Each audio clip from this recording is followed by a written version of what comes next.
Hello and अस्सलाम वालेकुम।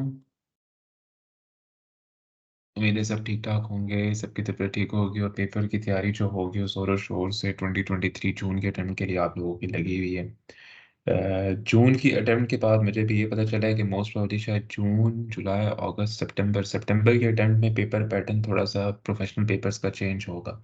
SPR हो गया, ट्रिपल ए वगैरह के बारे में मैं कुछ नहीं कह सकता, लेकिन एसपीआर का मैंने सुना है it will change a lot, the style of testing will change a lot, paper pattern change नहीं होगा। बहुत ज़्यादा आर्टिकल्स की तरफ मूव करेंगे और ये सब कुछ। ट्रिपल ए में ये मैं भी नहीं कह सकता कि कहाँ पे मूव करेंगे, बिकॉज ये बहुत ज़्यादा टेक्निकल एग्जाम है एसपीआर से कंपेयर किया जाए तो। यहाँ पे एक सेकंड मेरे देख लें क्या मैंने, हाँ ऑन की थी। मैं कह रहा था कि एसपीआर के बारे में तो कंफर्म हो सकता है, लेकिन ट्रिपल ए के बारे में नहीं हो सकता। रीज़न बीइंग कि ट्रिपल ए में वो क्या चीज़ आर्टिकल से पूछ सकते हैं, आर्टिकल से उठा के आपसे वर्डिंग्स पूछ सकते हैं। मेजॉरिटी चीज़ें वो होती हैं जो कि आपको प्रोसीजर्स बनाना, ऑडिट रिस्क आइडेंटिफाई करना, बिजनेस रिस्क आइडेंटिफाई करना, रिव्यू इंगेजमेंट्स करना।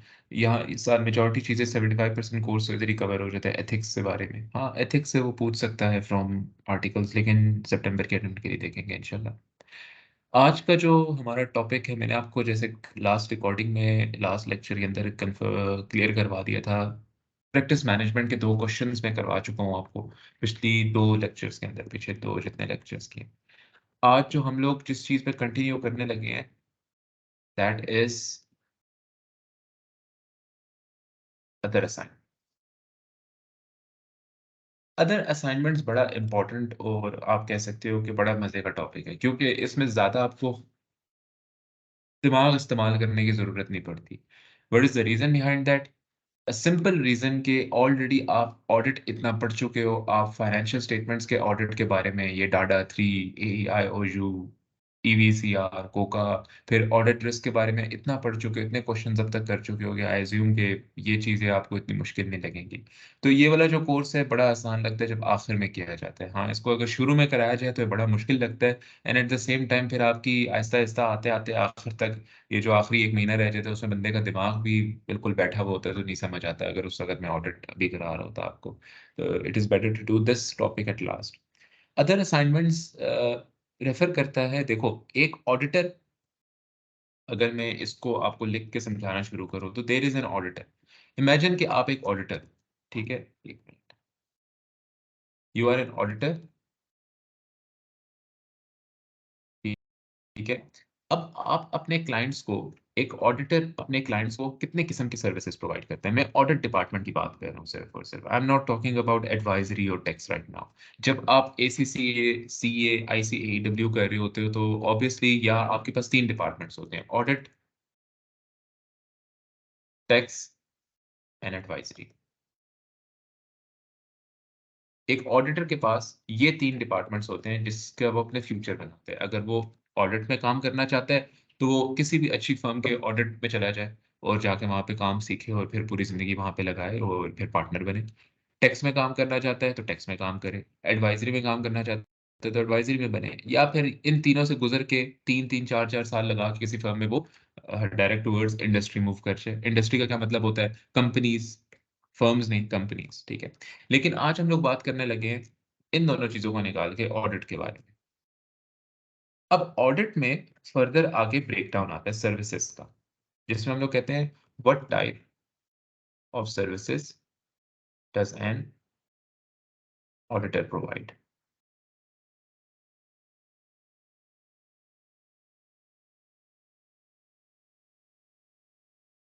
What type of services does an auditor provide actually? Auditor के पास होती है दो किस्म की सर्विसेज प्रोवाइड करने का इख्तियार होता है ऑडिट डिपार्टमेंट को। पहली होती है एश्योरेंस, एश्योरेंस सर्विस,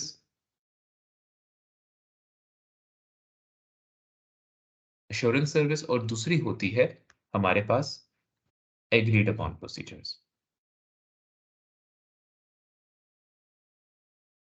ये दो सर्विसेज एक ऑडिटर अपने क्लाइंट को प्रोवाइड कर सकता है, एग्रीड अपॉन प्रोसीजर्स या फिर एश्योरेंस सर्विसेज। इन दोनों में से ऑडिटर की मर्जी है कि अब वो क्या सर्विस प्रोवाइड करना चाहते हैं। अब एज एन ऑडिटर अगर आपको मैं बोलूँगा यार आप सिर्फ एश्योरेंस यानी audit of the financial statements provide करो, मैं इसको भी फर्दर ब्रेक डाउन कर सकता हूँ 2 चीज़ों में एश्योरेंस को। पहली होती है रीज़नेबल एश्योरेंस और दूसरी होती है लिमिटेड एश्योरेंस। ठीक है? लिमिटेड या फिर रीज़नेबल एश्योरेंस और तीसरी आ जाती है अगेन एग्रीड अपॉन प्रोसीजर्स का कोई ब्रेकडाउन नहीं है। ये सिर्फ़ और सिर्फ़ एग्रीड अपॉन प्रोसीजर्स ही है। अब ये 3 किस्म की सर्विसेज़ जो है एक ऑडिटर प्रोवाइड कर सकता है अपने क्लाइंट्स को, जो उसको इजाज़त है। अगर रीज़नेबल एश्योरेंस की डिटेल में जाया जाए तो ये क्या होता है? Audit, simple audit is reasonable assurance. Simple audit आपका क्या कहलाता है? रीज़नेबल एश्योरेंस कहलाता है। जैसे हम लोगों ने डाटा 3 पढ़ा, हम लोगों ने ऊपर ऑडिट रिस्क आइडेंटिफाई करने का तरीका पढ़ा। जितना भी इससे पहले हम लोगों ने अभी तक पढ़ा है that all relates to audit. मतलब अगर आप ऑडिट करने लगे तो इट इज़ ऑब्वियस कि आप ऑडिट रिस्क भी आइडेंटिफाई करोगे, बिज़नेस रिस्क भी शायद आइडेंटिफाई कर रहे हो और साथ-साथ आप गोइंग कंसर्न के ऊपर भी प्रोसीजर्स लगा रहे हो, प्रोफेशनल स्केप्टिसिज्म बहुत हाई रख रहे हो और ऑडिट प्रोसीजर्स लगा रहे हो, सब्सटैंटिव प्रोसीजर जिसको बोला जाता है। ये सब कुछ रीज़नेबल एश्योरेंस के अंडर फॉल कर रहे थे जब आप कर रहे थे audit of annual financial statements. ठीक है? और audit of annual financial statements में हम लोग IAS international financial reporting standards and we also follow international auditing standards. कि भाई आपने इंटरनेशनल अकाउंटिंग रिपोर्टिंग स्टैंडर्ड्स भी फॉलो करने हैं, इंटरनेशनल फाइनेंशियल रिपोर्टिंग स्टैंडर्ड्स एक ऑडिटर ने क्योंकि देखो अब ऑडिट रिस्क में जब आप ऑडिट रिस्क लिखते रहे आप बताते थे आईएस 2 ये कहता है या फिर आईएफआरएस 9 ये कहता है। ठीक है, तो आप आईएफआरएस को फॉलो कर रहे होते थे या आईएएस को फॉलो कर रहे होते थे। साथ-साथ जो ऑडिटिंग के अपने स्टैंडर्ड्स हैं, फ्रॉड हो गया, रिस्क हो गया, ये सब कुछ जो इतना डेप्थ नहीं पढ़ा जाता कभी भी, पेपर में इतना नहीं पूछा जाता जिनके बारे में, बस आपको थ्योरेटिकली आना चाहिए। हम लोग वो भी पढ़ रहे होते हैं साथ-साथ, ठीक है। ये कहते हैं reasonable assurance audit of the financial statements को, ठीक है? Limited assurance on the other hand होता है जहाँ पे आप कुछ डिफरेंट सर्विसेज़ प्रोवाइड कर रहे होते हैं। अब ये 2 चीज़ें वो होती हैं जहाँ पे आप agreed upon procedures plus limited assurance. ये वो चीज़ें हैं जहाँ पे आप रीज़नेबल एश्योरेंस से बिल्कुल हट जाते हो। मतलब रीज़नेबल एश्योरेंस पे आपने audit of the financial statements कर दिया, ठीक है?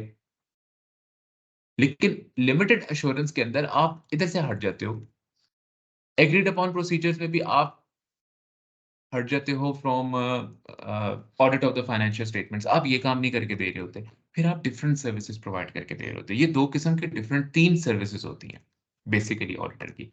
रीज़नेबल एश्योरेंस जिसमें आप कहते हो कि रीज़नेबल एश्योरेंस का क्या मतलब है? कि भाई मैं इंटेंट इस पर्पज़ से करता हूँ कि जिसका मैं ऑडिट कर रही हूँ, जिस फाइनेंशियल स्टेटमेंट्स का उसका उसके ऊपर रिलाय कर रही होंगी बाकी कंपनीज़।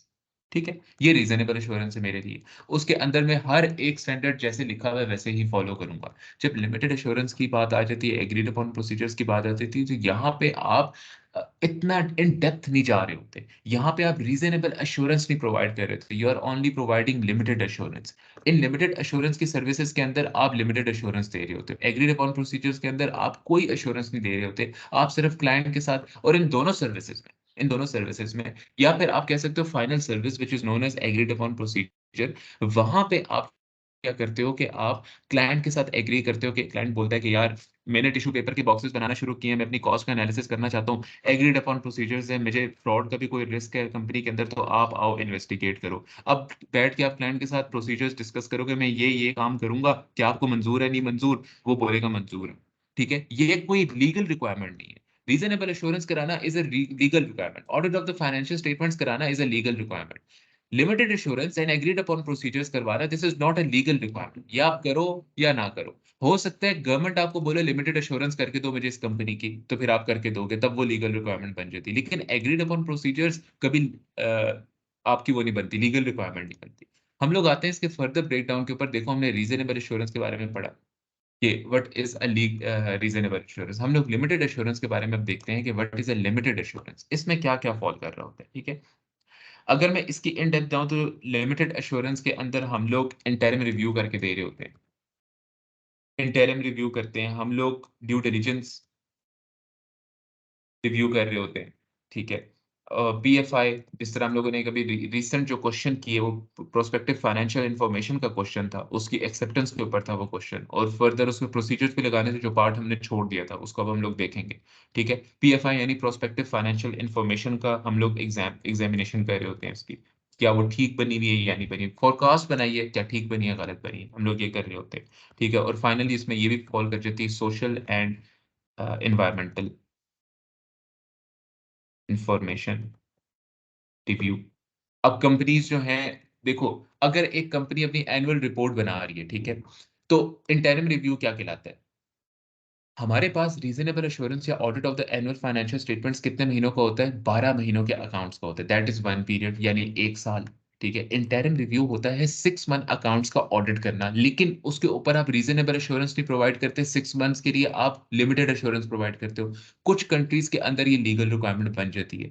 जैसे अगर मैं अपने कंट्री की बात करूं, पाकिस्तान की, तो यहाँ पे लीगल रिक्वायरमेंट की लिस्टेड कंपनी 6 मंथ्स के अकाउंट बना के उनका लिमिटेड एश्योरेंस रिव्यू कराएंगी ऑडिटर से।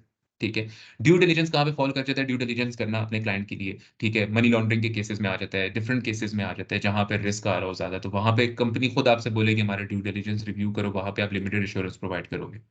पीएफआई एग्जामिनेशन कंपनी ने फोरकास्ट बनाई है, वो बैंक को जाके शो कराना चाहती है वो फोरकास्ट लोन लेने के लिए, तो आप उस पर reasonable sorry limited assurance provide करोगे, क्या ये ठीक बनी हुई है या इसमें कोई गलती तो नहीं है, इसकी एजम्पशंस ठीक है, इसकी एस्टिमेशंस ठीक है या नहीं है। ठीक है, सोशल एंड एनवायरमेंटल रिव्यू के कंपनी ने एनुअल रिपोर्ट के अंदर ये बताया कि मैं सोशली किस तरह इंपैक्ट लेकर आती हूँ और एनवायरमेंटली मैं किस तरह हैंडल कर रही हूँ, how much carbon neutral am I. तो कंपनी आपको बताएगी कि यार मैं इतनी कार्बन न्यूट्रल हूँ।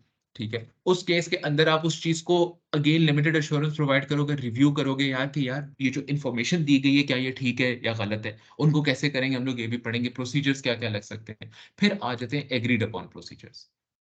एग्रीड अपॉन प्रोसीजर्स में तीन किस्म की चीजें फॉल करती हैं। एक तो सेम है, फॉरेंसिक ऑडिट। फॉरेंसिक ऑडिट के अंदर पहली किस्म आ जाती है यहाँ पे फ्रॉड इन्वेस्टिगेशन। कंपनी के अंदर फ्रॉड हो गया, कंपनी ने आपको बुलाया एज एन ऑडिटर कि यार देखो फ्रॉड किसने किया है, इन्वेस्टिगेट करो कितना नुकसान हुआ है हमें इस फ्रॉड की वजह से, एंड ऑल दोस थिंग्स। तो वहां पे कंपनी के साथ आप बैठ के, एग्रीड अपॉन प्रोसीजर है ना, तो एग्रीड अपॉन प्रोसीजर में आप कंपनी के साथ बैठ के डिस्कस करोगे कि यार ये काम मैं करूंगा, आपको कोई मसला तो नहीं है इस काम से।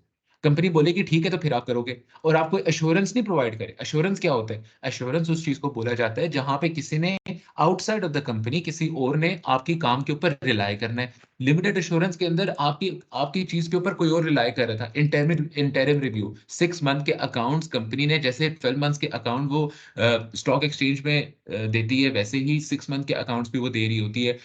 इन्वेस्टर रिलाई कर रहे होते हैं, बैंक्स रिलाई कर रहे होते हैं, टैक्स अथॉरिटीज इस पे रिलाई कर रही होती है, तो आप लिमिटेड एश्योरेंस देते हो। Outside of the company Reliance है, एश्योरेंस दे रहे हो, लिमिटेड है लेकिन। ठीक है, जैसे आप audit of the 12 months account के अंदर भी एश्योरेंस देते थे आप, ठीक है, लेकिन वो रीजनेबल एश्योरेंस थी, नॉट 100% बट रीजनेबल एश्योरेंस होती थी। ठीक है, अब अगर आप ये समझते हो कि एफ8 की डेफिनेशन में आपको दोबारा से समझाऊं कि भाई what is a reasonable assurance, जहां पे हम लोग एब्सोल्यूट एश्योरेंस नहीं प्रोवाइड कर रहे होते, 100% हर एक चीज टेस्ट नहीं कर रहे होते, बट सैम्पलिंग के बेसिस पे हम लोग प्रोजेक्ट कर रहे होते हैं सारे के सारे पॉपुलेशन को, that is known as reasonable assurance. Limited assurance के अंदर हम लोग इतना काम भी नहीं कर रहे होते, हम लोग बहुत काम कर रहे होते हैं। ठीक है, छोटा छोटा मोटा काम कर रहे होते हैं, लेकिन हम लोग देख रहे होते हैं। इंटरिम रिव्यू का मैंने आपको समझाया, same goes for due diligence, आपको किसी और काम के ऊपर रिलाई कर रहे होगा ड्यू डिलिजेंस के अंदर भी। पीएफआई एग्जामिनेशन के अंदर बैंक्स रिलाई कर रहे होंगे, टैक्स अथॉरिटीज रिलाई कर सकती हैं उसके ऊपर, सोशल एनवायरमेंटल के ऊपर हो सकता है जो एनवायरमेंटली साउंड बंदा है, इन्वेस्टर है, वो आपके एग्जामिनेशन के ऊपर रिलाई कर रहा हो, वो लिमिटेड एश्योरेंस मांग रहा हो, ठीक है, तो कोई और रिलाई कर रहा हो। लेकिन एग्रीड अपॉन प्रोसीजर्स में आउटसाइड ऑफ द कंपनी किसी को नहीं चाहिए होती इन्फॉर्मेशन, कंपनी अपने लिए खुद करा रही होती है ये। ठीक है, इसलिए हम लोग फ्रॉड इन्वेस्टिगेशन करके देंगे तो कंपनी किसी और को नहीं बताएगी, आपने कंपनी को ही रिपोर्ट करनी है चीज जाके, भाई ये बंदे इन्वॉल्व थे, this was your loss due to the fraud, और आपको ये इम्पैक्ट आया, और उसके लिए अब आप ये बेहतरियां कर सकते हैं, ये सब आपने कंपनी को रिपोर्ट करके देना है। आप कंपनी के साथ एग्री करोगे मैं ये काम करूंगा इस सब कुछ को खत्म करने के लिए, कंपनी एग्री हुई, वेल एंड गुड, आप वो काम कर दोगे। ठीक है, फिर फॉरेंसिक ऑडिट में एक और किस्म आ जाती है एग्रीड अपॉन प्रोसीजर्स के अंदर ही, which is verifying an insurance claim. Possibility ये होती है कि यार देखो, हमारे पास गाड़ी थी, कंपनी के पास, ठीक है, मैं एक कंपनी हूं, आप एक ऑडिट फर्म हो, मेरे पास एक गाड़ी थी जो कि जल गई। अब मैं ये क्लेम कराना चाहता हूँ कि यार क्या मैं इंश्योरेंस का अगर क्लेम करूँ तो वो जस्टिफाएबल है या नहीं जस्टिफाएबल नहीं है। तो उस केस में आप आओगे, एग्रीड अपॉन प्रोसीजर करोगे, मेरे साथ एग्री करोगे यार मैं इसका क्लेम जस्टिफाई करने के लिए ये काम करूँगा। एग्रीड अपॉन प्रोसीजर हुआ, प्रोसीजर्स लगाओगे, मुझे आके बताओगे कि क्या मेरा इंश्योरेंस का क्लेम ठीक है या गलत है। सही है, क्योंकि वो क्लेम कहाँ पे जाना है at the end? Financial statements में रिपोर्ट होना है, तो फाइनेंशियल स्टेटमेंट्स में रिपोर्ट होने से पहले उसको जस्टिफाई तो करना है ना, क्या हो सकता है या नहीं हो सकता। ठीक है, इसी तरीके किसी और ने अगर मेरे ऊपर क्लेम कर दिया तो फिर मैं आपको बुलाऊंगा, क्योंकि मैंने अब लायबिलिटी डिस्क्लोज करनी है। तो मैं आपको बताऊंगा, मैं आपसे बोलूंगा कि यार एग्रीड अपॉन प्रोसीजर्स बताओ क्या क्या करोगे और इसको कैसे वेरीफाई करोगे, क्या मेरे ऊपर जो क्लेम किया जा रहा है वो ठीक है या नहीं है ठीक। इसके अंदर एक और भी फॉल कर जाता है, ड्यू डिलिजेंस। ड्यू डिलिजेंस भी जो यहाँ पे हम लोग कर रहे होते हैं, हो सकता है कंपनी बोले इंटरनली मुझे ड्यू डिलिजेंस करके दे दो, मतलब ये आपकी सर्विसेज थी। रीजनेबल अश्योरेंस के अंदर आज तक जो हमने पढ़ा, audit of the annual financial statement, जहाँ पे हम लोग सब्सटैंटिव प्रोसीजर्स, इतनी लंबी लंबी टेस्टिंग कर रहे होते हैं, हम लोग ऑडिट रिस्क आइडेंटिफाई कर रहे होते हैं स्टैंडर्ड्स को ध्यान में रखते हुए, फाइनेंशियल रिपोर्टिंग स्टैंडर्ड्स को ध्यान में रखते हुए, हम लोग इंतहा की प्रोफेशनल स्केप्टिसिज्म लगा रहे होते हैं। हम लोग हर एक चीज जितनी भी हमने आज तक पढ़ी, दो that all goes for audit of the financial statements. ठीक है, लिमिटेड एश्योरेंस के अंदर और सर्विसेज आ जाती हैं, फिर इंटरिम हो गया, ये सारी सर्विसेज आती हैं, और फिर अगर फर्दर एग्रीड अपॉन प्रोसीजर है तो फिर वहां पे ये आ रहा हो। अब पेपर में क्वेश्चन कैसा आएगा? हम लोगों ने जो रिसेंट लेक्चर के अंदर एक क्वेश्चन सॉल्व किया था जैनसन एंड कॉर्पोरेशन के नाम से, ठीक है, जो कि था क्वालिटी कंट्रोल वाला, नहीं सॉरी, क्वालिटी कंट्रोल का क्वेश्चन था, लेकिन बेसिकली वो क्वेश्चन किस चीज का था? पीएफआई एग्जामिनेशन का क्वेश्चन था। क्वेश्चन वैसा ही आता है, आपने अगर क्वेश्चन गौर से पढ़ा था उस वक्त, तो वहां पे हमें पीएफआई इंफॉर्मेशन गिवन थी। पहले क्वेश्चन में उसने कंट्रोल, क्वालिटी कंट्रोल के प्रोसीजर्स पूछे हुए थे आपसे, जो हमने सॉल्व किए थे। दूसरे क्वेश्चन के अंदर, पार्ट बी के अंदर, उसने प्रोसीजर्स पूछे थे, बताओ मैं कैसे, कौन से प्रोसीजर, सब्सटैंटिव प्रोसीजर्स लगाऊं कि मैं प्रोस्पेक्टिव फाइनेंशियल इंफॉर्मेशन जो कि बैंक ने यूज करनी है उसको वेरीफाई कर सकूं, उस पर लिमिटेड एश्योरेंस प्रोवाइड कर सकूं। हम क्वेश्चन ऐसा आता है, उसी बेसिस के ऊपर हम लोग अपनी चीजों को भी पढ़ेंगे। ठीक है, जैसे इंटरिम रिव्यू में क्या क्या प्रोसीजर्स लगते हैं, हम लोग इन चीज को, इसके ऊपर डिस्कशन करेंगे। ड्यू डिलिजेंस रिव्यू के ऊपर क्या क्या प्रोसीजर्स लग सकते हैं, पीएफआई के ऊपर क्या प्रोसीजर्स लग सकते हैं, सोशल एंड एनवायरमेंटल के ऊपर क्या प्रोसीजर्स होते हैं, और फिर फर्दर एग्रीड अपॉन प्रोसीजर्स में ये काम आप कैसे कर सकते हो। ठीक है, अगर मैं आपको इन डेप्थ बताऊं, देखो सिनेरियो के अकॉर्डिंगली आपके प्रोसीजर्स चेंज होंगे, लेकिन 90% ऑफ द प्रोसीजर्स आपके जेनेरिक होंगे, जो कि बुक में आपको गिवन है, मैं आपको समझाऊंगा, आपने वो याद कर लेंगे। लेकिन जैसे जैसे हम लोग इसके क्वेश्चंस करने शुरू करेंगे ना, हर एक का एक या दो क्वेश्चन मैं आपको कराऊंगा, तो उन क्वेश्चंस के अकॉर्डिंग आपको पता चलेगा यार सिनेरियो के अकॉर्डिंग अगर कोई ऐसी इंफॉर्मेशन गिवन है तो मैं अपने से प्रोसीजर बना के भी लिख सकता हूँ। लेकिन यहाँ पे मैंने ये ख्याल रखना है कि मैं लिमिटेड एश्योरेंस प्रोवाइड करूं, मैंने ज्यादा लंबा चौड़ा काम नहीं करना, जैसे मैं सब्सटैंटिव प्रोसीजर्स डाटा 3, एईआई, ओजू, ईवीसीआर, कोका को यूज करते बनाता था, वैसे नहीं बनाने, मैंने लंबा चौड़ा काम नहीं करना। जो प्रोसीजर मेरे जेनेरिक बुक में गिवन है, अगर मैं उसकी वर्डिंग में चेंज कर दूं तो मैं सिनेरियो के साथ लिंक कर सकता हूँ। ठीक है, इसलिए आपने ये चीज याद रखनी है। अच्छा, इससे पहले कि मैं इन चीजों के ऊपर मूव करूं, मैं आपको कुछ और चीजें इंपॉर्टेंट बताना चाहता हूं जो कि आपको पता होनी चाहिए for the purpose of paper या for the purpose of understanding. देखो, एक चीज है, आपको पता होना चाहिए लिमिटेड अश्योरेंस और एग्रीड अपॉन प्रोसीजर में डिफरेंस क्या होता है। ठीक है, नहीं सॉरी, लिमिटेड अश्योरेंस इन दोनों में, प्लस इसमें डिफरेंस क्या होता है। जब हम लोग रीजनेबल अश्योरेंस की बात करते हैं ना, यहाँ पे आते हैं या फिर यहाँ पे आ जाते हैं, मैं आपको अगर इसका थोड़ा सा समझा दूं, रीजनेबल और यहाँ पे मैं कहता हूँ अदर साइड,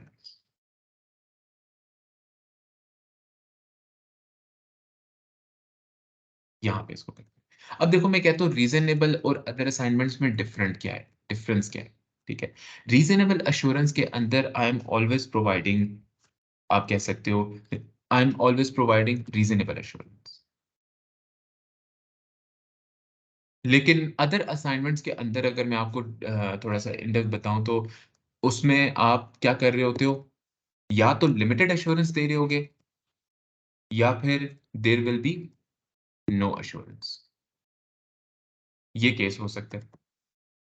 ठीक है, या तो आप लिमिटेड एश्योरेंस दे रहे होगे इन चीजों के लिए, या तो आप कोई एश्योरेंस नहीं दे रहे इन चीजों के लिए, लेकिन रीजनेबल एश्योरेंस जो आप प्रोवाइड करते हो वो ऑडिट में प्रोवाइड कर रहे होते हो। ठीक हो गया, इसके फर्दर आपका पॉजिटिव वर्किंग, पॉजिटिव वर्डिंग होती है यहाँ, और इधर आपकी होती है नेगेटिव वर्डिंग। अब इसका मतलब हरगिज नहीं है, या आप इसको कह सकते हो पॉजिटिव ओपिनियन, और यहाँ पे आपका होता है नेगेटिव ओपिनियन। अब इसका मतलब हरगिज़ ये नहीं है कि जब भी मैं रीज़नेबल एश्योरेंस कर रहा हूँगा, तो मैं वहाँ पे यही बात बोलूँगा कि यार काम बिल्कुल ठीक हुआ हुआ है और अदर असाइनमेंट्स कर रहा हूँगा तो बोलूँगा काम गलत हुआ है। नहीं, इसका मतलब ये नहीं है। नेगेटिव पॉज़िटिव में डिफ़रेंस ये जब हम लोग ऑडिट रिपोर्ट भी पढ़े होंगे, वहाँ पे भी मैं आपको पॉज़िटिव ओपिनियन के बारे में बताऊँगा। हम लोग वर्डिंग यूज़ करते हैं that the financial statements in all material respects are prepared with prepare in accordance with the applicable financial reporting standards. ठीक है, हम लोग ये वर्डिंग यूज करते हैं अपना ओपिनियन देने के लिए कि भाई फाइनेंशियल स्टेटमेंट्स हर मटेरियल रिस्पेक्ट से हमने जो काम किया है उसके accordingly applicable financial reporting standards हर कंट्री के अलग हो सकते हैं, उनके साथ अलाइन्ड है, मतलब उनमें कोई मसला नहीं है, ठीक है, according to the applicable financial reporting standard. Negative opinion का मतलब ये है कि nothing has come to our attention that the financial statements या फिर जो आप सर्विस प्रोवाइड कर रहे हो और service is not in accordance with the standards। मतलब मेरी वर्डिंग देख लो कैसे चेंज हो गई है। यहां पे मैं बोल रहा था,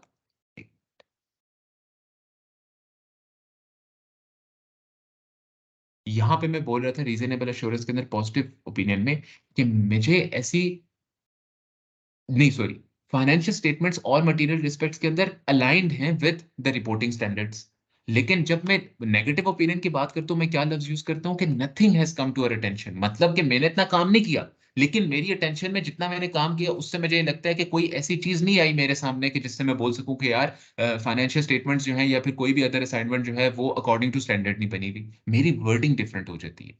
नेगेटिव और पॉजिटिव में फ़र्क ये क्यों? क्योंकि पॉजिटिव एश्योरेंस जब मैं दे रहा होता हूँ या फिर पॉजिटिव ओपिनियन दे रहा हूँ तो रीज़नेबल है। मैंने काम बहुत ज़्यादा किया होगा, इन डेप्थ काम किया होगा। हालाँकि 100% नहीं किया, लेकिन ओवर एंड अबव काम किया होगा।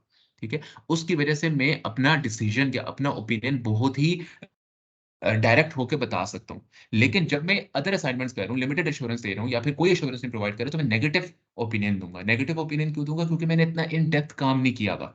तो मैं ऐसा लफ्ज़ इस्तेमाल करूँगा जहाँ से मेरी लायबिलिटी भी इंक्रीज़ ना हो। मैं ये बोलूँगा कि यार देखो काम मैंने कम किया है, लेकिन उस काम के बावजूद मेरी कोई अटेंशन में ऐसी कोई चीज़ नहीं आई जिससे मैं बोल सकूँ कि यार फाइनेंशियल स्टेटमेंट्स गलत हैं। ठीक है? ये होती है लिमिटेड एश्योरेंस की पॉजिटिव और नेगेटिव वर्डिंग्स।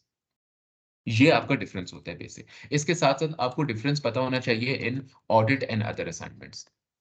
यहाँ पे मैं कहता हूँ audit and other assignments. Audit के अंदर अगेन आप रीज़नेबल एश्योरेंस प्रोवाइड कर रहे होते हो, ठीक है? अदर असाइनमेंट्स में आप लिमिटेड या फिर नो एश्योरेंस होती है। यहाँ पे अगेन पॉजिटिव ओपिनियन होता है, यहाँ पे नेगेटिव ओपिनियन होता है, वही सारी चीज़ें यहाँ पे भी कंटिन्यू हो जाती हैं, ठीक है? एक और चीज़ होती है this is required by law, whereas this other assignment is not required under law और मे बी रिक्वायर्ड और मे बी रिक्वायर्ड, यानी यहाँ पे आपको कंफर्मेशन नहीं होती। ठीक है? This is the difference between audit and other assurance and this is the difference between reasonable and other assignments. Reasonable assurance या फिर अदर असाइनमेंट्स। आपसे रिक्वेस्ट है देखें चैप्टर नंबर 12 के अंदर इन डेप्थ तो नहीं लेकिन इतना ही इन डिटेल प्रोवाइड किया हुआ है कि यार what is limited assurance, what is agreed upon procedure, ये सब कुछ प्रोवाइड हुआ हुआ है। तो आपसे रिक्वेस्ट है कि काइंडली इसको बुक से पढ़ लें इन चीज़ों को। ठीक है? आपको हो सकता है मटेरियल लिखने के लिए मिल जाए या फिर ओवर एंड अबव कुछ ज़्यादा समझ आ जाए, लेकिन वो वेस्ट नहीं जाएगा आपका। तो इसको पढ़ लें, तो वो अच्छी बात है, बुक को मत छोड़ें आप। ठीक है? This is basically the difference between assurance engagements और अब जो हम लोग अदर सर्विसेज़ पढ़ने लगे हैं, वो लिमिटेड या फिर एग्रीड अपॉन में फॉल करती हैं। मेरा मेन गोल इस सब कुछ को समझाने का यही था। ठीक है? कि ऑडिटर 3 किस्म की सर्विसेज़ देता है। Audit of the annual financial statements, उसमें हम लोग रीज़नेबल एश्योरेंस दे रहे होते हैं। फिर 2 और सर्विसेज़ फॉल कर जाती हैं, लिमिटेड एश्योरेंस या फिर एग्रीड अपॉन प्रोसीजर्स। उसमें कौन-कौन सी सर्विसेज़ फॉल करती हैं। दुनिया के अंदर सिर्फ एक सर्विस ऐसी है जो कि ऑडिट ऑडिट है जो कि रीजनेबल एश्योरेंस पे एक ऑडिटर देता है। बाकी कोई भी सर्विस हो, वो लिमिटेड में फॉल करेगी या फिर एग्रीड अपॉन प्रोसीजर में फॉल करेगी। वो रीजनेबल एश्योरेंस में कभी भी नहीं फॉल कर सकती। आज तक दुनिया में सिर्फ एक ऐसी सर्विस वैसे audit of the annual financial statements जो कि हम लोग इतना इन डेप्थ पढ़ते हैं, जिसके लिए 60% ऑफ द कोर्स जो है ऑडिट का बुक हुआ है, ठीक है? वो कहलाता है audit of the financial statements, और वो पूरी दुनिया के अंदर एक ही सर्विस है जो कि रीजनेबल एश्योरेंस में फॉल करती है। बाकी जितनी भी सर्विसेज हैं वो लिमिटेड में है या फिर एग्रीड अपॉन प्रोसीजर्स। लिमिटेड में कौन-कौन सी हैं? ये सारी हैं। इसके अलावा एग्रीड अपॉन में कौन-कौन सी हैं? ये सारी हैं। इसको मैं कर देता हूँ यूँ, ताकि कल को जब हम लोग पढ़ रहे हों तो हमें आसानी हो। ठीक हो गया? ये वो सर्विसेज सारी की सारी। आते हैं हम लोग आज के अपने पहले टॉपिक की तरफ, व्हिच इज़ इंटरिम रिव्यू, या फिर इसको बोल सकते हैं interim review of financial statements. इसका पूरा नाम ये भी हो सकता है, या फिर और अच्छे से अगर मैं इसको बोलूँ, interim review of half year accounts. ठीक है? ये इसका ज़्यादा अच्छा नाम। अब interim review of half year accounts का मतलब क्या होता है? आपके कंपनी जो होती है ना, डिफरेंट जुरिस्डिक्शंस के अंदर जो लिस्टेड कंपनीज़ होती हैं, मोस्ट प्रोबब्ली देखो वो 12 मंथ के अकाउंट्स प्रोवाइड करती है। उसका ऑडिट होता है। फिर वो पब्लिकली डिक्लेयर की जाती हैं, और उसकी बेसिस के ऊपर on these financial on these 12 month financial statement basis, the investor makes decisions. अब ये जो 12 मंथ के अकाउंट्स होते हैं, इनके बारे में एक पूरी लाइन मैंने आपको बता के दी है। 12 महीने गुज़रेंगे, कंपनी अपने 12 मंथ्स के अकाउंट बनाएगी, वो ऑडिटर को देगी, ऑडिटर उसका ऑडिट करेगा। ऑडिट होने के बाद उसको पब्लिकली डिक्लेयर किया जाएगा कि यार ये मेरी 12 मंथ की परफॉर्मेंस है, ये मेरी 12 मंथ की फाइनेंशियल स्टेटमेंट्स है, ये मेरे 12 महीने की कैश फ्लो है, ये चेंजेस इन इक्विटी, ये मेरे डिस्क्लोजर्स। 12 महीने के, इतना बड़ा टाइम पीरियड। और उन 12 महीनों की बेसिस के ऊपर एक इन्वेस्टर, बैंकर या फिर टैक्स अथॉरिटीज़ अपने डिसीजन बेस करेंगे उस कंपनी के लिए। ठीक है? अब अगर आप देखो तो यहाँ पे बहुत बड़ा गैप है। इन 12 महीनों से पहले, लेट्स सपोज़ अगर मैंने आज फाइनेंशियल स्टेटमेंट्स इश्यू कर दी हैं, तो शेयर ऑफ द कंपनी या फिर share holder of the company अगले 12 महीने जब तक नेक्स्ट फाइनेंशियल स्टेटमेंट्स नहीं आती, तो वो क्या डिसीजन करेगा? ये सबसे बड़ा क्वेश्चन मार्क होता है। What will be the decision of the investor जबकि हमें कोई फाइनेंशियल स्टेटमेंट्स नहीं मिलेंगी, हमें किसी किस्म की कोई कंपनी से इन्फॉर्मेशन नहीं मिलती। ठीक है? तो वो एक बहुत बड़ा क्वेश्चन मार्क होता है towards the investor, towards the banker, क्योंकि businesses day by day change होते रहते हैं। आपको कैसे पता चलेगा कि यार 12 महीने अभी गुज़र गए हैं, ठीक है? 12 महीने अभी नहीं गुज़रे, लेकिन मिड ऑफ द ईयर में कंपनी को बैंकरप्सी के प्रॉब्लम्स आ रहे हैं, कंपनी को लिक्विडिटी के प्रॉब्लम्स आ रहे हैं। अब as an investor, as a banker आपको तो इन्फॉर्मेशन होनी चाहिए, क्यों? क्योंकि आपने या तो कंपनी को लोन दिया हुआ है या कंपनी के अंदर इन्वेस्ट किया हुआ है। तो you have the right to know कि यार जो कंपनी है, क्या वो प्रॉफिटेबल भी है इस महीने या नहीं है? तो ये इन्फॉर्मेशन बहुत बड़ा गैप लेकर आती है उसमें, क्योंकि 12 महीने is a very big time period. आप उन 12 महीनों के अंदर कंपनी किन-किन फेजेज़ से होके गुज़रेगी, अगर आपको नहीं पता चलेगी ये बात, तो आप साउंड डिसीजन मेकिंग नहीं कर सकोगे। प्लस 12 महीने का जो अकाउंट्स है वो हिस्टोरिक इन्फॉर्मेशन दे रहे होंगे, आपका उनके ऊपर रिलाय कर रहे होंगे आप। तो अथॉरिटीज़ ने क्या किया या कंपनीज़ ने क्या किया, they asked the companies to prepare 6 month accounts. और 6 मंथ अकाउंट्स की जो रेगुलेशन है, ये सिर्फ़ और सिर्फ़ किन कंपनीज़ के लिए उठ के आई है? जो कि लिस्टेड है, ठीक है? ज़्यादातर छोटी कंपनीज़ को जुरिसडिक्शंस के अंदर ये रेगुलेशन नहीं होती कि आप 6 मंथ के अकाउंट से प्रिपेयर करो। तो फिर अगेन वो ऑडिटर के पास जाएँगी, auditor will provide a limited review. जब लिमिटेड रिव्यू हो जाएगा, वो पब्लिकली डिक्लेयर होंगी, और पब्लिकली डिक्लेयर होने के बाद इसी चीज़ को कॉपी करके यहाँ पे लिखते हैं, on the 6 months financial statements basis के ऊपर इन्वेस्टर डिसीजन कर सकेगा। अब अगर पूरी सिचुएशन देखे जाए, आपने कंपनी में आज इन्वेस्ट किया, 6 मंथ्स के बाद उसके इंटरिम अकाउंट्स आए, उसका ऑडिटर ने रिव्यू किया हुआ था, लिमिटेड रिव्यू प्रोवाइड किया हुआ था, फुल ऑडिट नहीं किया, लेकिन लिमिटेड रिव्यू प्रोवाइड किया था। ऑडिटर ने बोला nothing has come to my attention which would let us believe that the financial statements are not prepared in accordance with IFRS reporting standards. बेशक हमने काम थोड़ा किया, लेकिन ऐसी कोई चीज़ भी नहीं है जिससे हमें ऐसे लगे कि क अकाउंट्स गलत हैं। आपको ये चीज़ मिली, लिमिटेड रिव्यू मिला, पब्लिकली डिक्लेयर हो गया अकाउंट्स, अब 6 मंथ्स बाद भी आप डिसीजन ले सकते हो। बेशक वो हिस्टोरिक इन्फॉर्मेशन है, लेकिन 6 महीने बाद, आज आप कंपनी में इन्वेस्ट कर रहे हो, उसके फाइनेंशियल स्टेटमेंट्स एनुअल आने के बाद 6 महीने गुजरे, इंटरिम फाइनेंशियल स्टेटमेंट्स आई, आपका डिसीजन चेंज हो गया, ठीक है? आपने थोड़े या ज़्यादा और शेयर्स खरीद लिए होंगे या फिर थोड़े से शेयर्स उसकी वजह से बेच दिए होंगे। बैंकर्स ने भी डिसीजन लिया होगा। ऐसे सब लोगों ने अपने-अपने डिसीजंस ले लिए होंगे। फिर उसके बाद 6 महीने गुजरे, दोबारा 6 महीनों के बाद कौन से फाइनेंशियल स्टेटमेंट्स आएँगी अब? अब इंटरिम नहीं आएँगी, अब एनुअल आ जाएँगी। मतलब साल में 1 दफ़ा, 1 ईयर में आपके पास 2 किस्म की फाइनेंशियल स्टेटमेंट्स आती हैं। एक 6 मंथ्स की which is interim half year accounts, और दूसरी 12 महीनों की आ गई।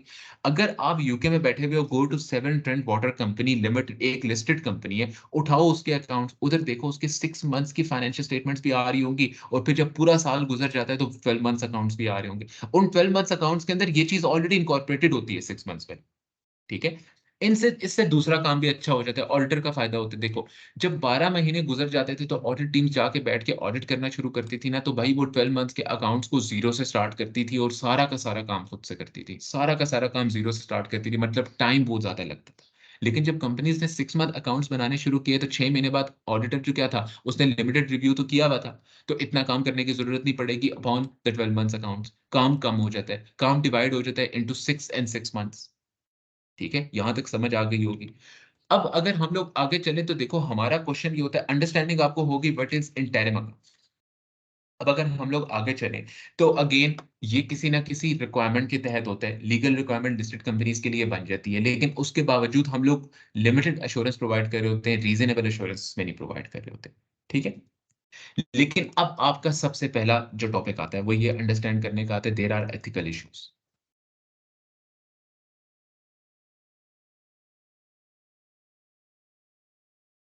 एथिकल इश्यूज कैसे बनते हैं? अगर आपको मैं ये वाला टॉपिक समझाना शुरू करूँ, देखो, एथिकल इश्यूज कैसे बनते हैं? जो एथिक्स में हम लोगों ने इंडिपेंडेंस एंड ऑब्जेक्टिविटी के थ्रेड्स पढ़े थे, वो तो यहाँ पे रहेंगे ही रहेंगे, ठीक है? हर एक इंटरिम रिव्यू वाली असाइनमेंट के अंदर वो रहते ही रहते हैं, ठीक है? इंडिपेंडेंस एंड ऑब्जेक्टिविटी रिव्यूज़, वो तो रहेंगे। लेकिन एट द सेम टाइम अब दूसरा सबसे बड़ा एथिकल थ्रेड ये बनता है कि देखो भाई, मैं एक ऑडिटर हूँ, मैं कंपनी के 12 महीने के अकाउंट्स को रिव्यू करता हूँ। अगर मैं एक ऑडिटर था, मुझे कंपनी के अकाउंट्स की अंडरस्टैंडिंग थी, कंपनी को भी ये बात पता थी कि यार एज़ एन ऑडिटर इसी बंदे को अंडरस्टैंडिंग है मेरे अकाउंट्स की, मैं किसी और से 6 मंथ्स के इंटरिम रिव्यू नहीं कराऊँगा। लेकिन उसके बावजूद वो किसी और ऑडिटर के पास चली जाती है 6 मंथ्स का इंटरिम रिव्यू कराने के लिए। आप प्रोफेशनल स्केप्टिसिज्म एक्सरसाइज़ करके क्या ये क्वेश्चन सबसे पहले नहीं पूछोगे कि भाई ये कंपनी किसी और के पास क्यों जा रही है? क्या मेरे से कुछ छुपाना चाह रही है? तो your question must arise upon fraud, integrity of management, or suspicion of non-compliance if company approaches other auditor or interim review. भाई आप उस कंपनी के ऑडिटर हो करंट, आपको इस कंपनी की जितनी इन्फॉर्मेशन है, जितनी अंडरस्टैंडिंग है, वो किसी और के पास नहीं है।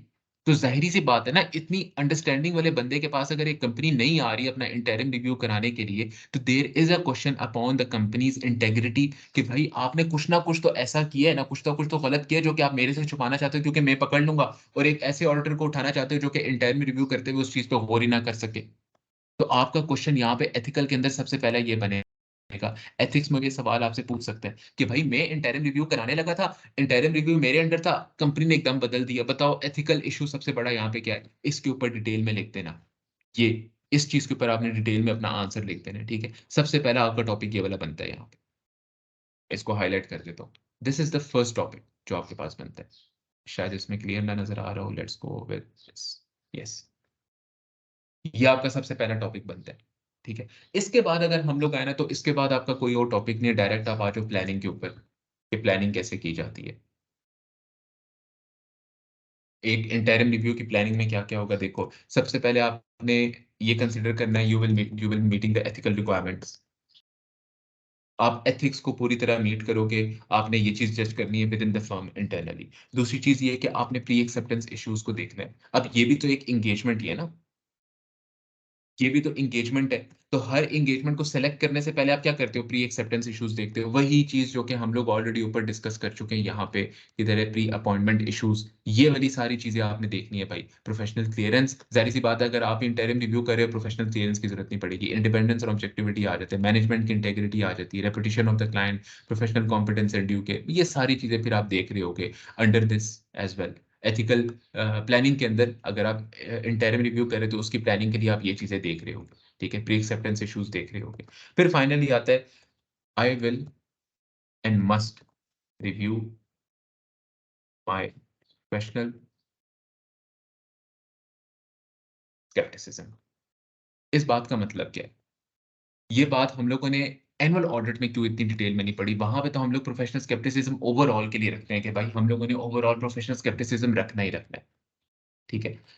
लेकिन यहाँ पे उसने स्पेसिफिकली इस चीज को क्यों मेंशन किया हम लोगों ने? क्योंकि देखो भाई, अगर आप ऑलरेडी एक कंपनी का ऑडिट कर रहे थे पहले भी, और अब दोबारा से उसका इंटरिम रिव्यू कर रहे हो, तो आपको नहीं लगता कि आप कम ऑडिट करोगे, कम चीजें टेस्ट करोगे, इंटरिम के अंदर भी नॉर्मल से भी कम करोगे? क्यों? क्योंकि आपको पता है यार 12 महीने बाद दोबारा मैंने जाके ऑडिट कर लेना है, और मैं रिलाई कर सकता हूँ, मैं इसका एनुअल ऑडिट भी करता हूँ, तो मुझे इतना कोई काम करने की जरूरत नहीं है, मैं जानता हूँ कंपनी अच्छी है। तो ये इश्यूज बनते हैं। तो इसलिए काम करने से पहले अपने प्रोफेशनल स्केप्टिसिज्म के ऊपर लाजमी आपने सवालात उठाने हमेशा, ठीक है। आपने क्वेश्चन के गिवन आंसर के अंदर हमेशा ये बात लिखनी है कि यार I must review my professional scepticism before accepting my engagement. Plus engagement हो गई तो रिव्यू करवा लो उसका कि आप प्रोफेशनल स्केप्टिक थे, आपने काम ठीक किया या नहीं किया। इस बात का इन शॉर्ट मतलब ये कि रिव्यू कराओ, अपना इंटरिम का भी रिव्यू कराओ, ठीक है। ये आपके थे प्लानिंग की चीजें, मतलब एथिकल जितनी भी रिक्वायरमेंट्स होती हैं, इंडिपेंडेंस एंड ऑब्जेक्टिविटी की थ्रेट, सेफ गार्ड्स, अगर आप एक असाइनमेंट एक्सेप्ट कर रहे हो तो उसके safe guards, pre acceptance issues, वही सारे देखो क्या आपको एंगेजमेंट करनी भी चाहिए या नहीं करनी चाहिए, ठीक है। और प्लस आप ये भी देखोगे कि भाई प्रोफेशनल स्केप्टिसिज्म, मेरा स्केप्टिक एटीट्यूड है या नहीं है। अब देखो यहाँ पे मैं आपको एक एग्जांपल देता हूँ। आपने 12 मंथ्स का ऑडिट किया, आपको पता लग गया आपका कॉन्ट्रैक्ट खत्म हो गया, इसके बाद आप कंपनी के ऑडिटर नहीं होते, company is going to hire someone else for the 12 months audit. लेकिन कंपनी उसके बावजूद आपको ये कहती है, जस्ट एज मैंने बात की कि आपका ये क्वेश्चन उठना चाहिए, लेकिन कंपनी लेट सपोज किसी और से अपना एनुअल ऑडिट कराती है और आती आपके पास है इंटरिम कराने का, तो आपको भी ये सवाल उठाना चाहिए, भाई एनुअल ऑडिट करवाने वाले से ये क्यों नहीं करवा रहे, अपना इंटरिम रिव्यू हमारे से क्यों करा रहे हैं? अगर हमारे से करवा रहे हैं तो अगेन कोई ना कोई इशू तो है। मना नहीं है करना, लेकिन कोई ना कोई इशू तो है जो कि अपने ओरिजिनल ऑडिटर के पास ये कंपनी नहीं जा रही, मेरे पास आ रही है। तो प्री एक्सेप्टेंस इश्यूज के अंदर मैनेजमेंट इंटेग्रिटी के ऊपर सबसे बड़ा सवाल उठ गया ना, तो आपको नहीं करना चाहिए फिर, ठीक है। अगर प्रोफेशनल क्लियरेंस में भी आप जब ऑडिटर से लोगे तो वो आपको क्वेश्चन रेज कर देता है कि यार ये कंपनी हमसे कराती रही है ऑलरेडी, तो फिर ये इंटरिम रिव्यू आपसे करा रही है, there is an issue upon the management integrity, तो भाई बहुत बड़ा रिस्क है यहाँ पे। आप इंटरिम रिव्यू के लिए भी लायबल होते हो, ऐसा नहीं है कि लायबल नहीं होते। गवर्नमेंट की रिक्वायरमेंट है, ऑब्वियसली अगर कोई मिस्टेक ना पकड़ी गई तो आपसे भी सवाल पूछा जाएगा। तो इसलिए आपने ऐसी एंगेजमेंट नहीं एक्सेप्ट करनी होती, ठीक है। एथिकल रिक्वायरमेंट्स हो गए, प्री एक्सेप्टेंस इश्यूज हो गए, प्लस मैंने अपना रिव्यू कराना है हमेशा। मैं बेशक इंटरिम रिव्यू कर रहा हूँ, लिमिटेड एश्योरेंस प्रोवाइड कर रहा हूँ, मैंने अपनी एंगेजमेंट का रिव्यू कराना है, क्योंकि भाई वो लिस्टेड कंपनी की रिक्वायरमेंट होती है। लिस्टेड कंपनीज के ऊपर इशू बन जाए तो बहुत बड़ा मसला बन जाता है, वो उसको कवर अप नहीं कर सकता एक छोटी फर्म, ठीक है। अब आते हैं हम लोग इनके प्रोसीजर्स की तरफ। प्रोसीजर्स में लिखता हूँ पहले, जो मैं आपको समझाता हूँ फिर बाद में कि भाई what type of procedures there are, जो कि आपने हमेशा जिसका ख्याल रखना है। सबसे पहली चीज होनी चाहिए, देखो आपको पता होना चाहिए कि एक चीज आपके जहन में होनी चाहिए, that this is a limited assurance and not a reasonable assurance. Hence, the work performed or the testing done will not be as detailed as in reasonable assurance.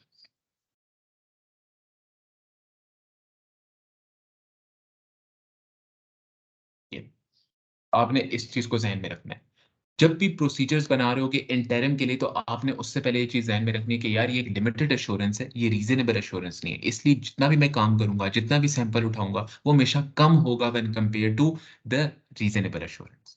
जब ये चीज ध्यान में रखोगे तो ऑब्वियसली आपके प्रोसीजर्स ऑटोमेटिकली कम sample की तरफ जाएंगे, कम टेस्टिंग की तरफ जाएंगे, और आपके प्रोसीजर्स बहुत ज्यादा कंसाइज होंगे, ज्यादा इन डेप्थ नहीं होंगे, ठीक है। अब अगर मैं आता हूँ इनके प्रोसीजर्स की तरफ कि भाई what type of procedures there are एक रीजनेबल एश्योरेंस करने के लिए या सॉरी लिमिटेड रिव्यू करने के लिए इंटरिम फाइनेंशियल इंफॉर्मेशन का। सबसे पहली चीज रिटन रिप्रेजेंटेशन लो मैनेजमेंट से। रिटन रिप्रेजेंटेशन लो किन चीजों के बारे में आप ले सकते हो कि internal controls are are effective. आप मैनेजमेंट से रिटन रिप्रेजेंटेशन ले रहे हो कि भाई आपके इंटरनल कंट्रोल्स जो है इफेक्टिव है, ठीक है। प्लस आप ले रहे हो that the 6 months financial statements are prepared in accordance with IFRS। आप इस चीज का भी मैनेजमेंट से रिटर्न रिप्रेजेंटेशन ले रहे हो। फर्दर आप ले रहे हो मैनेजमेंट से रिप्रेजेंटेशन कि is no fraud there is no fraud और एरर और नॉन कंप्लायंस विद रेगुलेशंस। तीन बड़ी चीजें होती हैं ऑडिटर के लिए। तीन बड़ी चीजें क्या क्या होती हैं कि भाई देखो कोई गलती ना हो, financial statements in accordance with financial reporting standards बनी हुई हो, और तीसरी चीज कोई फ्रॉड ना हो रहा हो और कोई नॉन कंप्लायंस ना हो रही हो विद द रेगुलेशंस। अगर ये कोई चीजें इस तरह की हो रही है तो ऑडिटर की लायबिलिटी होती है ना कि उसने डिस्क्लोज करना है अप्रोप्रिएट अथॉरिटी को। तो इससे पहले कि ऑब्वियसली आप इतना इन डेप्थ काम नहीं कर रहे तो आप मैनेजमेंट से ही डायरेक्टली पूछ लो, पूछ सकते हो। पहला ये सबसे बड़ा प्रोसीजर ये कि मैनेजमेंट से रिटन रिप्रेजेंटेशन ले लो, उनसे लिखवा के ले लो कि भाई आपके इंटरनल कंट्रोल्स भी बिल्कुल ठीक है, सही है, इफेक्टिवली काम करें। मतलब अगर इंटरनल कंट्रोल्स ठीक है, हम लोगों ने एफ8 में बात पढ़ी थी, if internal controls are effective तो फाइनेंशियल स्टेटमेंट्स के अंदर मटेरियल मिसस्टेटमेंट आने का खतरा बहुत कम हो जाता है। अब ऑब्वियसली ये वाला प्रोसीजर मेरा इतना रिलायड अपॉन नहीं होगा जब मैं 12 months का ऑडिट करूंगा, फुल रीजनेबल एश्योरेंस प्रोवाइड करूंगा, क्योंकि उस वक्त मैं इन डेप्थ काम करूंगा तो मैं किसी चीज पे ज्यादा रिलाई नहीं कर रहा होता। लेकिन अगर 6 months का कर रहा हूँ, इंटरम रिव्यू सिर्फ दे रहा हूँ, प्लस मैं उसको लिमिटेड एश्योरेंस दे रहा हूँ, तो मैं इस चीज पे रिलाई कर सकता हूँ क्योंकि मेरा इतना इन डेप्थ काम नहीं करना। ठीक है। फिर दूसरी चीज के ऊपर किस चीज पे आप रिटर्न रिप्रेजेंटेशन दोगे? 6 months फाइनेंशियल स्टेटमेंट जो आपने बनाई है, अगर आपने बनाई भी है तो इसका मतलब ये तो नहीं अपनी मर्जी से बना के दे दोगे, आपने कोई रूल एंड प्रिंसिपल्स नहीं फॉलो करने भाई, वो भी according to financial reporting standards बनी होनी चाहिए। अब अगर आप लिमिटेड एश्योरेंस नहीं दे रहे होते, आप रीजनेबल एश्योरेंस दे रहे होते, ऑडिट कर रहे होते पूरा, तो उस वक्त आप मैनेजमेंट से ये चीज ना पूछते, आप खुद से टेस्ट कर रहे होते। लेकिन अब आप लिमिटेड एश्योरेंस दे रहे हो, आप मैनेजमेंट से पूछ सकते हो ये चीज और लिखवा के उनसे ले लो। इससे होगा क्या, कल को अगर ये financial statements in accordance with IFRS ना बनी हुई, आपके पास मैनेजमेंट की रिटर्न राइटिंग पड़ी हुई है कि यार मैनेजमेंट ने तो बोला था हमें कि हम लोगों ने इस तरीके से बनाई है, आप आगे अथॉरिटीज को वो दे दोगे। फंसेगी कौन? मैनेजमेंट फंसेगी, आप साइड पे हो जाओगे। फिर फाइनल चीज, फ्रॉड भी नहीं हुआ, कोई एरर भी नहीं हुआ, कोई नॉन कंप्लायंस भी नहीं है रेगुलेशन के साथ, आपने ये भी मैनेजमेंट से लिखवा के ले लेना है, this is an evidence again. ठीक है। नंबर 2 के ऊपर अगर हम लोग आ जाए तो फिर आप कहते हो आप इंक्वायरीज भी कर सकते हो मैनेजमेंट से। अब इंक्वायरीज किन चीज के बारे में करोगे? इंक्रीज और decrease in revenue compared to previous interim, या फिर इन जनरल इंक्रीज और डिक्रीज। आपने तो बेसिकली एक अंडरस्टैंडिंग लेनी है ना, आपने एक अंडरस्टैंडिंग लेनी है कि यार स्टेटमेंट ऑफ फाइनेंशियल पोजीशन के अंदर property plant and equipment increase क्यों हो रहे हैं। मैनेजमेंट से पूछ लो जाके कि भाई what is the reason for its increase, और देख लो क्या जो वो रीजन दे रहे हैं वो अगर रीजन, अब लेट्स सपोज मैं कहता हूँ कि यार फाइनेंशियल स्टेटमेंट्स के अंदर प्रॉपर्टी प्लांट एंड इक्विपमेंट जो गिर रहा है 1 million से डिक्रीज हो रहे हैं, तो मैनेजमेंट से जाकर पूछो क्यों गिर रहे हैं। मैनेजमेंट आपको बताया कि यार डिप्रिसिएशन चार्ज हुए 0.5 million का और एसेट्स हमने डिस्पोज ऑफ किए थे 0.5 million के, तो बन के कितना बन गया? 1 million बन गया। आपको रीजनेबल एश्योरेंस मिल गई कि मैनेजमेंट ठीक कह रही है, कंपेयर कर लिया आपने फाइनेंशियल स्टेटमेंट से, तो ठीक है भाई। इन जनरल आपको समझ आ रही है क्यों इंक्रीज हो रहा है, क्यों डिक्रीज हो रहा है। ठीक है। इस तरह प्रॉफिट एंड लॉस, रेवेन्यू, हर एक आइटम के बारे में जाके मैनेजमेंट से इंक्वायर कर लो। तीसरा पॉइंट क्या बनता है? Perform analytical procedures. अब एनालिटिकल प्रोसीजर्स आप किस किस चीज के बारे में लगाओगे? Current accounts versus previous accounts. दूसरी क्या चीज हो सकती है? Current accounts versus budgets. फिर फाइनल क्या चीज होती है? Ratio analysis and linking and reasons.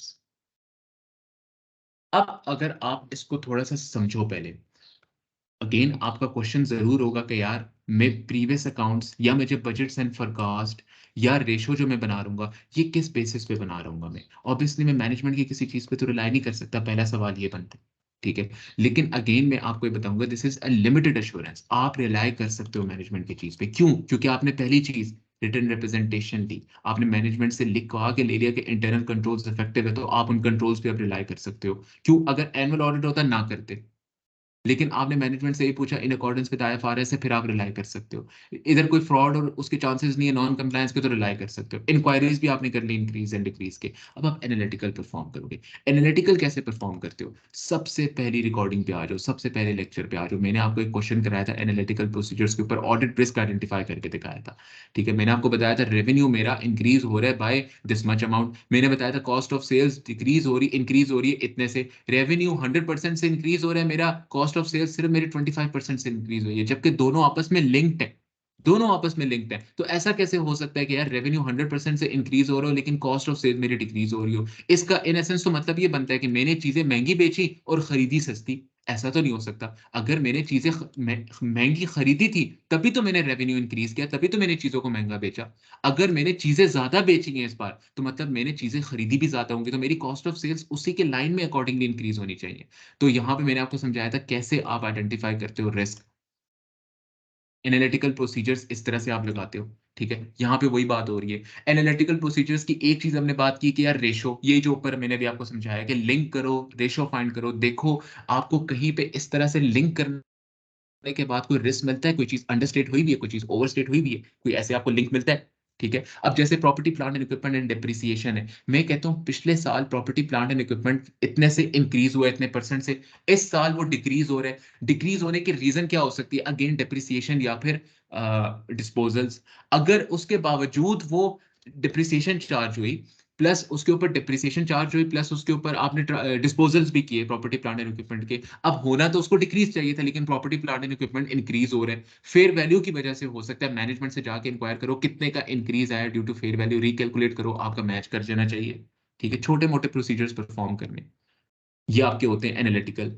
Plus अगर मैं आ जाऊं करंट अकाउंट्स और प्रीवियस अकाउंट्स की जो हमने बात की, देखो अब कहता हुआ है कि अगर मेरे पास, जैसे मैं फर्स्ट उसमें चला जाऊं या मैं यहाँ पे चला जाऊं, मेरे पास 31 दिसंबर 2023 के इंटरिम अकाउंट्स पड़े हुए। नहीं, बल्कि इस तरह से आपको नहीं समझ आएगा। मैं आपको कहता हूं कि मेरे पास 1 अगस्त के इंटरिम अकाउंट्स हैं कंपनी के, और मैं कंपेयर करना चाहता हूं उनको, तो मैं प्रीवियस 1 अगस्त के उठा लूंगा, अकाउंट्स उठा लूंगा। कैसे? कि भाई आई से कि यार देखो, फर्स्ट अकाउंट्स के 2023 के आपके पास पड़े हुए ना अकाउंट्स, तो ऑब्वियसली लिस्टेड कंपनीज ने पिछले साल के भी तो बनाए होंगे ना इंटायरम, तो मुझे उसके दे दो, 2022 के भी दे दो। मैं कंपेयर करना चाहता हूँ, देखना चाहता हूँ कितना इंक्रीज आ रहा है, कितना डिक्रीज आ रहा है, कौन सी चीज ज्यादा इंक्रीज हो रही है, कौन सी चीज ज्यादा डिक्रीज हो रही है। प्लस एक और काम भी मैं कर सकता हूँ। यार एक लिस्टेड कंपनी है, अपना खुद दिमाग इस्तेमाल करो। Listed company is like a country itself. एक कंट्री हर साल शुरू होने से पहले अपना एक बजट बनाता है, एक फोरकास्ट बनाता है, मेरे इतने एक्सपेंसेस होंगे, इतना रेवेन्यू जनरेट करूंगा, और इस लिहाज से मैं चलूंगा। ठीक है, ये मेरी पॉलिसीज होंगी। अब अगर मैं वो 1 अगस्त के इंटरिम अकाउंट्स उठा लूं और उसको कंपेयर कर लूं जो कंपनी ने फोरकास्ट बनाई थी, कंपनी की अपनी बनाई हुई फोरकास्ट के साथ या फिर बजट के साथ। अब बजट में ये लिखा था कि यार रेवेन्यू मेरा 100% से इंक्रीज होगा, चलो मैं बजट के ऊपर रिलाई कर देता हूँ। I can rely upon the budget in the interim review. और मैं कहता हूँ कि बजट आपका बिल्कुल ठीक था, और यहाँ पे ओरिजिनली इंटरिम रिव्यू में मुझे पता चल रहा है कि रेवेन्यू मेरा 200% से इंक्रीज हो रहा है, जबकि बजट कहता था 100% से। तो मैं सवाल उठा लूंगा, भाई ऐसा क्यों हुआ? मैनेजमेंट से जाके पूछूंगा, आगे पीछे से छोटे मोटे प्रोसीजर्स अप्लाई करूंगा, मुझे कोई ना कोई गलती मिल गई, ठीक ना मिली तो ठीक है। लेकिन रेवेन्यू के ऊपर डिटेल वाउचिंग नहीं करनी। वाउचिंग क्या होती है? कि बेसिकली वही टेस्टिंग करना, इनवॉइसेस को देख लेना, ये सब कुछ देखना, ये काम मैं नहीं करूंगा। ठीक है, मैं सिर्फ उसका एक इंटरिम छोटा मोटा रिव्यू कर लूंगा कि यार अच्छा ठीक है, बजट आपका ये कहता था और आपका जो ओरिजिनल रिपोर्ट है वो आपकी ये कहती है, क्यों डिफरेंस आ रहा है बीच में? होना तो इन लाइन चाहिए बजट के साथ। बजट आपका बोर्ड ऑफ डायरेक्टर से जाके अप्रूव हुआ होगा, उन्होंने कुछ सोच समझ के बजट बनाया होगा, ऐसे ही तो नहीं उसमें इंक्रीज आ गया। हाँ, इंक्रीज आ सकता है, बजट कहता था 100% इंक्रीज आएगा considering the same political situation, लेकिन पूरी दुनिया के अंदर अभी महंगाई चल रही है, यूके के अंदर, यूएस के अंदर, हर जगह महंगाई चल रही है। इन्फ्लेशन की वजह से आपकी सेलिंग प्राइसेस इंक्रीज हो गई है, तो बजट कहता था ₹10 की सेलिंग प्राइस होगी, हम लोग 1000 यूनिट्स बेचेंगे, यानी बजट के अकॉर्डिंगली $10,000 का या £10,000 का हम लोग रेवेन्यू कमा सकते थे। ओरिजिनली उस चीज़ की प्राइस ही 20 हो गई, इन्फ्लेशन की वजह से ड्यूरिंग द इंटरिम। तो फिर मैं कह सकता हूँ ना कि यार 20 मल्टीप्लाइड बाय 10,000, 20,000 से जो इंक्रीज़ आ रहा है, यानी 20,000 का जो रेवेन्यू कमा रहे हो, जो 10,000 का इंक्रीज़ आ रहा है कंपेयर्ड टू द बजट, यानी मैं कहता हूँ कि यहाँ पे 20,000 20 selling price multiplied by 10,000 units. मेरा जितना रेवेन्यू बनता था वो मैंने इतना ही रखना था, ठीक है? मेरा रेवेन्यू यहाँ पे बनता था 20,000 का, ओरिजिनली मेरा इतना बन गया। प्रकाश कहती थी कि यार 10 की सेलिंग प्राइस होगी, मल्टीप्लाई करूँगा मैं उसको 10,000 यूनिट्स ही मैंने बेचने हैं, तो मेरा रेवेन्यू बन जाएगा 10,000 का। अब यहाँ पे अगर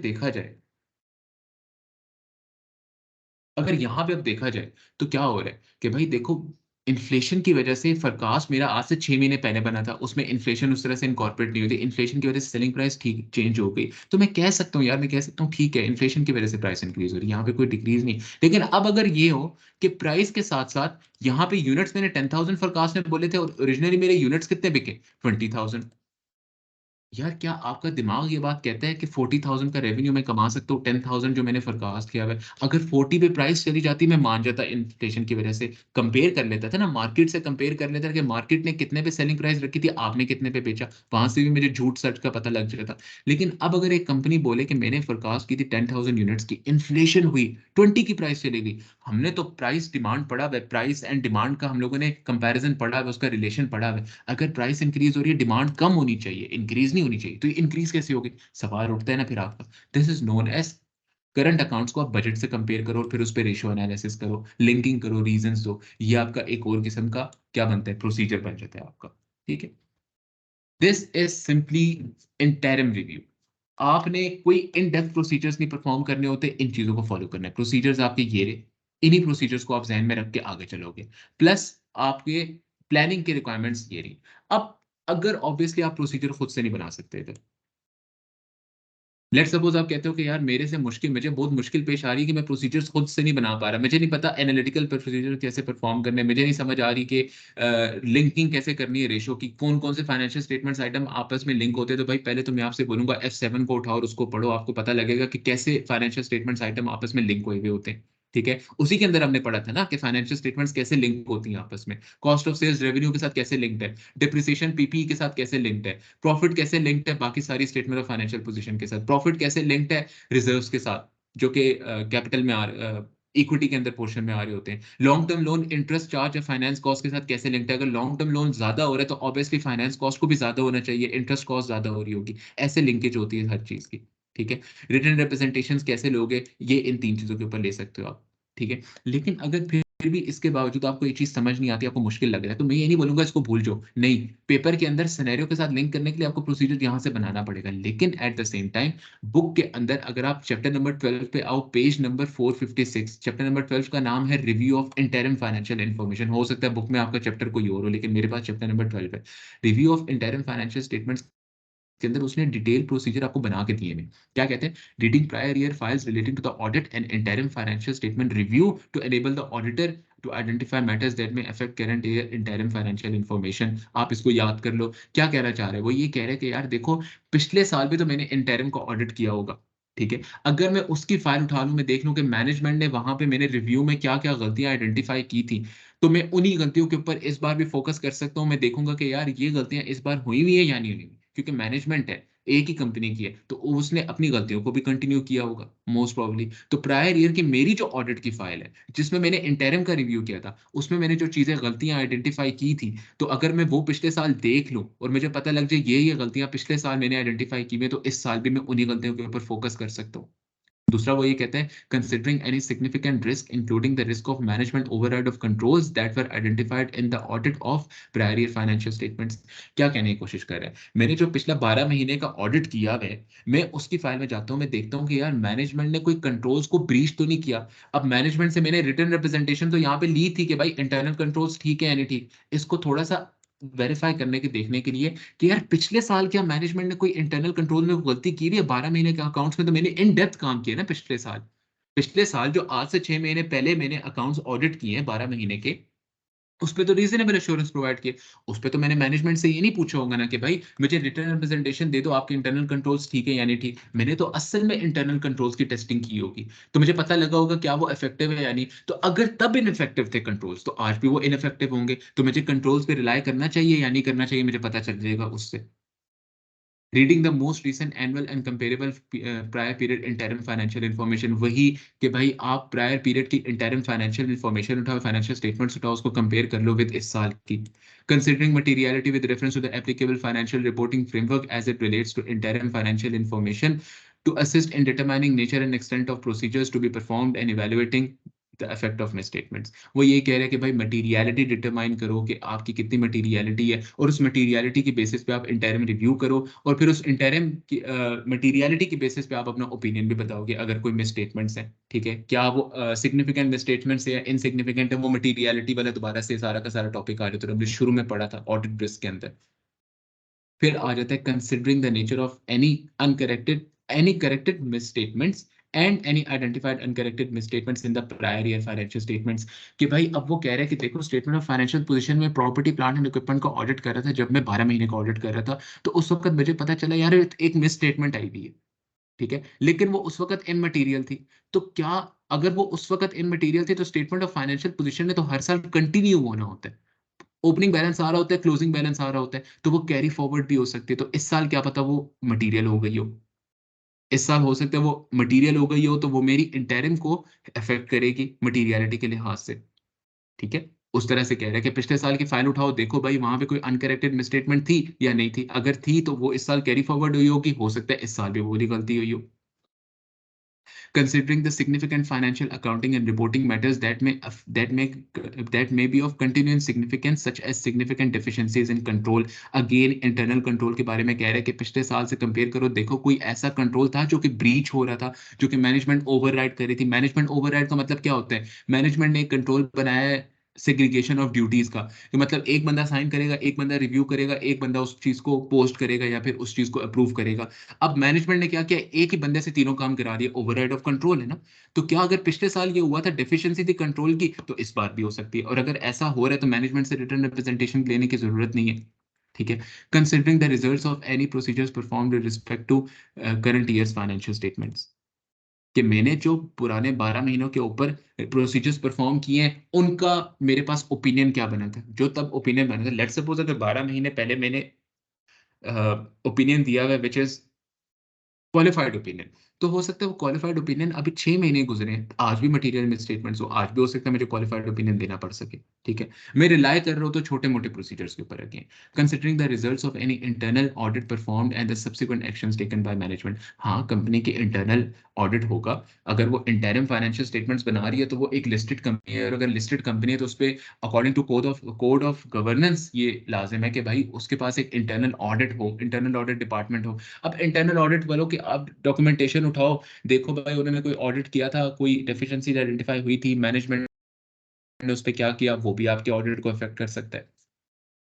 इंक्वायरिंग ऑफ मैनेजमेंट के ऊपर प्रोसीजर्स आ गया, इंक्वायरिंग ऑफ मैनेजमेंट के ऊपर प्रोसीजर्स आ गया, ठीक है। Enquiring of management, enquiring of management, वही चीज जो हमने पढ़ी है। अगेन इसको समझना इजी है, लेकिन आपने अगर आपको यहां से प्रोसीजर्स बनाने नहीं आते, जो कि प्रॉब्लली आपको अभी सही से नहीं आएंगे जब तक आप क्वेश्चंस हम लोग नहीं करेंगे, तो आपसे रिक्वेस्ट है कि काइंडली ये याद कर लें। अगर आप ये याद करेंगे तो आपको आंसर्स में भी मिलेगा यार मेजोरिटी यही लिखा हुआ है, पेपर के अंदर भी मेजोरिटी आंसर्स के अंदर भी, बुक्स के अंदर यही चीज लिखी गई है, ठीक है। यहीं से कॉपी पेस्ट हो रहे होते हैं। क्यों क्यों हो रहे होते हैं? बिकॉज जेनेरिक है, इंटरिम रिव्यू है, कोई एक्स्ट्रा प्रोसीजर आपने परफॉर्म नहीं करना। या तो इन चीजों के बेसिस के ऊपर आपको बनाने आते हो, well and good, examiner marks देगा, या तो आप इनको याद कर लें, तो वो भी आपको एग्जामिनर मार्क्स देगा, ठीक है। This was your interim review. अब नेक्स्ट टॉपिक के अंदर इंशाल्लाह we will be covering the next topic, और क्वेश्चंस में इसके अगेन आखिर में आपको कराऊंगा, हर एक का एक एक क्वेश्चन हम लोग करेंगे। See you in the next recording, and Allah हाफिज। आपसे काइंडली रिक्वेस्ट है कि बुक पढ़ें, इसको इन डेप्थ पढ़ें, क्योंकि पेपर के अंदर इन सबसे एक लाजमी पूछा जाता है। अदर असाइनमेंट्स तो वो चीज़ है जहां से आपका कम से कम 15 से 20 मार्क्स का पेपर आएगा ही आएगा, that represents 20% of the paper. 20 marks के अंदर हो सकता है 5-6 मार्क्स आपके पासिंग के लिए बहुत हो, ठीक है, इसलिए आपको पूरा आना चाहिए ये। तो इसको पढ़ें बुक से भी। बुक में अगेन मेरे पास चैप्टर नंबर 12 है, चैप्टर का नाम है interim review, review of interim financial information. इतना कोई बड़ा चैप्टर नहीं है, 4 से 5 सफ़ों का चैप्टर है ये वाला, ठीक है। See you in the next recording and Allah Hafiz.